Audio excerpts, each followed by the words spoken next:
Hello दोस्तों, सभी को नमस्कार। मैं आलोक और आज हम बात करने वाले हैं आज के नए खबर पर थोड़ा ध्यान देते हैं कि क्या खबर है आज का। चलिए पहला खबर देखते हैं।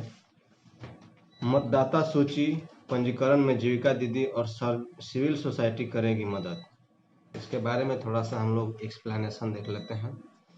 प्रदेश में मतदाता सूची पंजीकरण में अब जीविका दीदी और सिविल सोसाइटी भी आयोग की मदद करेंगे।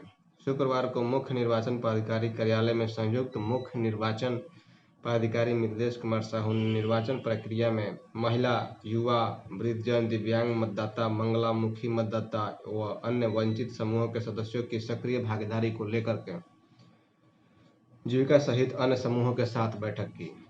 बैठक में समाज कल्याण विभाग के निदेशालय तथा राज्य के विभिन्न जिलों से आए सिविल सोसाइटी संगठनों एवं गैर सरकारी संगठनों के साथ विभिन्न पहलुओं पर चर्चा की गई। साहू ने कहा कि जो लक्षित समूह हैं उनका मतदाता सूची में पंजीकरण निर्वाचन प्रक्रिया में आयोग द्वारा उपलब्ध कराई जा रही न्यूनतम सुविधाओं के प्रति जागरूकता लाना, डिजिटल मतदाता पहचान पत्र का निर्माण, मतदाता जागरूकता पर आधारित गतिविधियों में सभी पक्षों की भागीदारी जैसे कार्य किए जाएंगे। इसी क्रम में निर्वाचन साक्षरता क्लब, चुनाव पाठशाला, पोस्टल बैलेट की सुविधा, मतदाता प्रतिशत में कमी के लिए जिम्मेदार सभी कारणों और उनके निराकरण पर भी चर्चा हुई। चलिए इसके बाद देखते हैं अगला टॉपिक जो 3 जून को प्रकाशित किया गया है। क्या पॉजिटिव खबरों में से है। 28 जिलों में जल्द खुलेंगे ट्रैफिक थाने, मिलेंगे 4215 पुलिसकर्मी। इसके बारे में थोड़ा सा एक्सप्लेनेशन देख लेते हैं। वैशाली, बक्सर, समस्तीपुर, सीतामढ़ी, गोपालगंज समेत राज्य के 28 जिलों में जल्द ही ट्रैफिक थाना खोला जाएगा। नए ट्रैफिक थाने खुलने के बाद सभी 40 पुलिस जिलों में यातायात के लिए अलग से ट्रैफिक बल तैनात होगा। पुलिस मुख्यालय में एडीजे जितेंद्र सिंह गंगवार ने शुक्रवार को इसकी जानकारी देते हुए बताया कि नए ट्रैफिक थानों के लिए 4215 पुलिसकर्मियों का पद स्वीकृत कर राज्य सरकार को प्रस्ताव भेज दिया गया है। उम्मीद है जल्द ही इसकी अनुमति मिल जाएगी। वर्तमान में राज्य के 12 जिलों में 15 ट्रैफिक थाने हैं जिनके लिए 2750 पुलिसकर्मियों का पद स्वीकृत है। एडीजी के अनुसार जिन 28 जिलों में ट्रैफिक थाने की स्थापना की जानी है उन्हें 2 भागों में बांटा गया है। 23 बड़े जिलों में ट्रैफिक के लिए 165 पुलिसकर्मी, जबकि अरवल, नवगछिया जैसे 5 छोटे जिलों के लिए 84 पुलिस बल को स्वीकृत का प्रस्ताव है। ट्रैफिक थानों में तैनात होने वाले पुलिसकर्मियों के लिए गाइडलाइन भी तय कर दी गई है। ट्रैफिक थानों में 1/3 महिला पुलिसकर्मियों की तैनाती की जाएगी। ट्रैफिक थाने में प्रतिनियुक्ति के लिए पुलिसकर्मियों का चयन स्क्रीनिंग कमेटी करेगी। चयन के बाद पुलिसकर्मियों को यातायात प्रबंधन से जुड़ा विशेष प्रशिक्षण दिया जाएगा। इसके बाद ही ट्रैफिक थानों में ड्यूटी लगाई जाएगी। बिना प्रशिक्षण किसी भी पुलिसकर्मी को ट्रैफिक थाने में नहीं रखा जाएगा। चलिए ये हो गया दूसरा न्यूज़। तीसरा न्यूज़ देखते हैं जो कि पॉजिटिव है।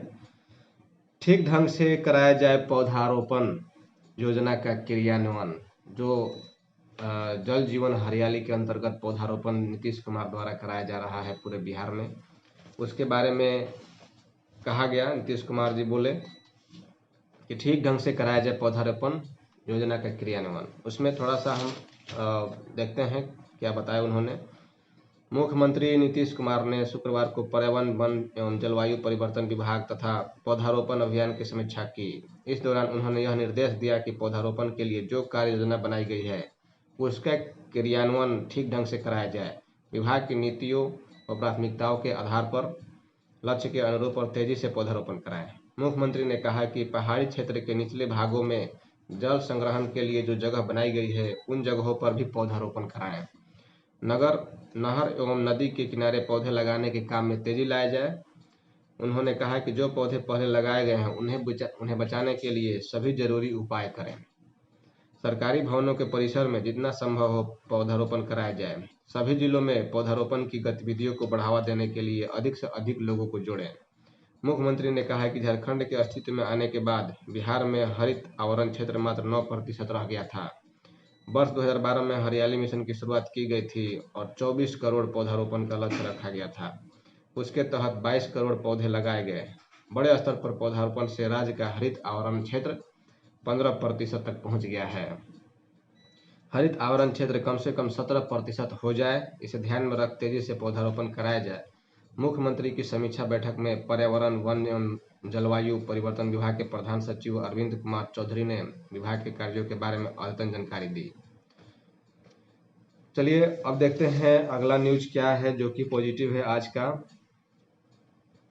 अब सत्र नहीं होंगे विलंबित, 90 की जगह अब 30 दिनों में पूरी होगी नामांकन प्रक्रिया। ये है जो स्नातक और पीजी पोस्ट ग्रेजुएट जो पढ़ाई है, इसके बारे में जो है इसके बारे में क्या निर्णय लिया गया, इसके बारे में समझते हैं। वीर कुंवर सिंह विश्वविद्यालय में अब हर वर्ष स्नातक और स्नातकोत्तर के सत्र विलंब नहीं होंगे। बिना कक्षा किए किसी सत्र की परीक्षा आयोजित नहीं की जाएंगी। हर एक वर्ष नामांकन के लिए कम से कम 90 दिन लगता है। अब यह प्रक्रिया मात्र 30 दिनों में खत्म हो जाएगी। स्नातक में 78,000 और पीजी में 5634 सीटों पर नामांकन के लिए आवेदन लेने की प्रक्रिया गत 21 मई से शुरू है। यह 5 जून तक चलेगी। पीजी में नामांकन के लिए सत्र 2021-23 में आवेदन लेने की प्रक्रिया 40 दिन तक चली थी। इस बार इसे 15 दिन में सल्टा दिया जाएगा। बीबी में नामांकन और परीक्षा लेने से 8 माह से अधिक समय गुजर जाता है, अब इसे 2 माह में सल्टा दिया जाएगा। यह सब कुछ बीबी के सत्रों को पटरी पर लाने के लिए किया जा रहा है। सबसे मुख्य बात यही समझना है कि जो वीर कुंवर सिंह चाहे इस तरह के जो भी विश्वविद्यालय है, तो इसमें क्या होता है कि इस एडमिशन में लेट होता है, एग्जाम में लेट होता है, इसके लिए प्रयास किया जा रहा है कि कम से कम समय में इसको पूरा किया जाए। अगला जो टॉपिक है उसके बारे में हम लोग समझेंगे। प्रधानमंत्री मातृ वंदना योजना। प्रधानमंत्री मातृ वंदना योजना क्या है, इसके बारे में हम समझेंगे। ये भी आज का पॉजिटिव न्यूज है, इसके बारे में भी जानकारी आपको होना जरूरी है। समेकित बाल विकास सेवाएं निदेशालय, समाज कल्याण विभाग, बिहार सरकार। प्रधानमंत्री वंदना योजना आंगनबाड़ी सेविका कृपया ध्यान दें। ये इसे बताया जा रहा है कि आंगनबाड़ी सेविका कृपया ध्यान दें। योजना अंतर्गत पहली बार मां बनने वाली गर्भवती महिला को मिलेंगे 2 किस्तों में 5,000 एवं दूसरे शिशु के कन्या होने पर मिलेंगे 6,000 एक किस्त में। ठीक है, अगर पहली बार महिला गर्भवती होती हैं तो उनको 2 किस्त में 5,000 रुपये मिलेंगे, और उसके बाद अगर दूसरी बार में अगर जो बच्चा बेबी है वो कन्या जन्म लेती हैं तो उसके लिए एक ही किस्त में 6,000 रुपया मिलेगा।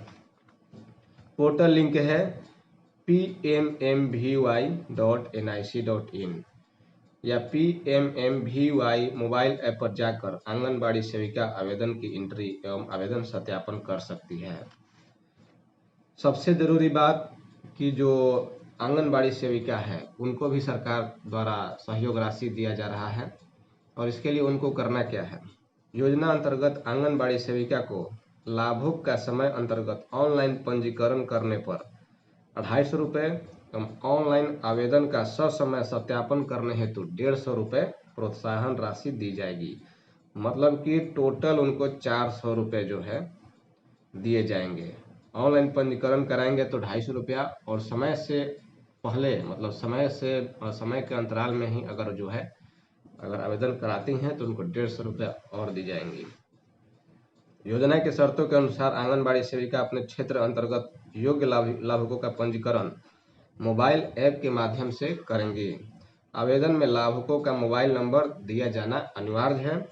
अधिक जानकारी के लिए निकटतम आंगनबाड़ी केंद्र, बाल विकास परियोजना कार्यालय, जिला प्रोग्राम कार्यालय से संपर्क करें। चलिए आज के लिए इतना ही, जो कि बहुत ही बढ़िया न्यूज है, और इसे बढ़िया से समझे और लोगों को भी जानकारी दें। चलिए धन्यवाद।